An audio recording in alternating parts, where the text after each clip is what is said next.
আওয়ামী লীগ সরকারের পতন এবং শেখ হাসিনা ভারতে আশ্রয় নেওয়ার পর নয়াদিল্লির সঙ্গে বেশ দূরত্ব তৈরি হয়েছে বাংলাদেশের। একই সঙ্গে পাকিস্তান ও চীনের সঙ্গে দূরত্ব কমছে ঢাকার। পাকিস্তান ও চীনও দীর্ঘদিনের বিশ্বস্ত মিত্র, ফলে তিন দেশের সম্পর্ক দৃঢ় হচ্ছে দিন দিন।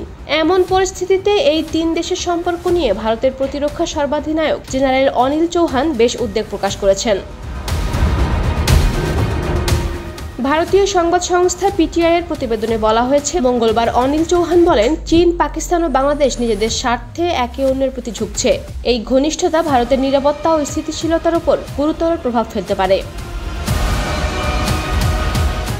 ভারতের গবেষণা প্রতিষ্ঠান অবজার্ভ রিসার্চ ফাউন্ডেশন আয়োজিত এক অনুষ্ঠানে এসব কথা বলেন তিনি। এ সময় জেনারেল চৌহান আরও বলেন, ভারত মহাসাগরীয় অঞ্চলের দেশগুলো ঋণ কূটনীতির সাহায্যে প্রভাব বিস্তারের মধ্য দিয়ে ভারতের জন্য বিপজ্জনক হয়ে উঠেছে। পাশাপাশি ঘন ঘন সরকার পরিবর্তন এবং সেই সঙ্গে তাদের আদর্শচ্যুতিও ভারতের জন্য চ্যালেঞ্জ হয়ে উঠছে। এই প্রবণতা বড় এক সমস্যা।